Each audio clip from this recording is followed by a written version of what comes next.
Hello and welcome to In the Lab. Now, Albert Einstein does have a heart, which is lovely, and we're going to cut into the heart to show you a good way of dissecting it to find out exactly what you've got in your heart. Now, your heart is the size of your fist. If you hold it up now, that is your heart size. The bigger you are, the bigger your heart. The smaller your heart, because your fist and your heart size changes. Now, this is what we're going to do with the heart. We have to work out which way round it is. Is it this way or is it that way? Well, I can feel just by squeezing it that this side feels much firmer and therefore more muscular. So I'm pretty confident that's going to be the left side of the heart. Now, it looks like it's on the right side of the screen, but it's on my left-hand side of the body. So the right-hand side has got a less muscular wall. I'll cut it open and show you and then tell you why. Now, I'm going to go in through this vein at the top. There are 4 holes at the top, 2 veins and 2 arteries.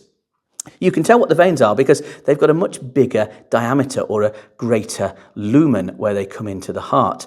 And the arteries have got elasticated walls because this is where the blood comes out, and they have to be able to cope with the immense amount of pressure that the blood has when it comes out of the heart. So I'm going to go into this particular vein. This is the pulmonary vein. It's come from the lungs, and if I go right in and chop into the heart and open it up, we can see, I'm going to chop a bit deeper, we can see that we have got, oh, what a thick muscular wall.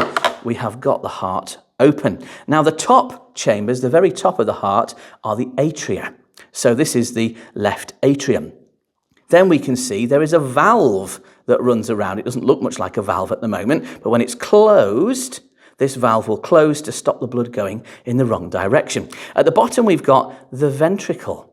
Now, this thick muscular wall is incredibly thick. Let me chop into the other side of the heart, and I'll show you just what the right-hand side looks like. I'm going to go in and do exactly the same thing and chop down the heart like this. And as I open it up, we have an incredibly thin muscular wall. That's because the left-hand side of the heart has to be able to pump incredibly firmly so that there is enough force for blood to shoot up out of the aorta and go round the entirety of the body. The right-hand side of the heart only has to pump with enough force to get the blood to shoot out, to go to the lungs, to get oxygen, to come back again. So let me show you in a bit more detail. This here is the valve.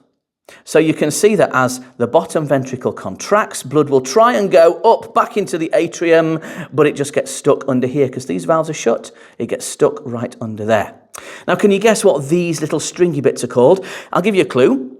They're strings and they're in the heart. Yes, they are called the heart strings, and they hold the valves in place. Look, they have to be, and this is horrible, this bit, they have to be incredibly strong so that they don't break, and they hold the valve in place, and that means that the blood from the ventricle can only go in one direction. And if I poke around with my finger, I can find, here we go, this is horrible as well. Look away if you don't like it. The blood can only go up this way, out of the ventricle and out of this particular artery.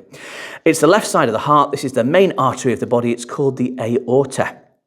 And that means that blood goes around the entirety of the body. It's going to come back again to the right side of the heart, which we've opened up. And the journey begins again. It goes to the bottom and then it shoots up like this and it goes right up this particular artery. And that is the pulmonary artery up to the lungs. Now, you might be asking, what's all this white stuff around the heart? Well, that is fat that builds up around your heart. And that's okay. You can have a little bit of fat, but these lines here are coronary arteries. Now, you don't want to get fat inside the coronary arteries. They come from the aorta, and they provide the heart itself with enough blood supply and oxygen so the heart can keep pumping and pumping and pumping. And if these coronary arteries that go back to the heart don't supply enough oxygen, that patch of the heart stops working and you get a coronary or a heart attack and the heart stops working. When you have bypass surgery, you get a vein out of your own leg and you put it to bypass the artery and the heart is healthy again. So there you go, a little bit of information about why you should be incredibly heart healthy.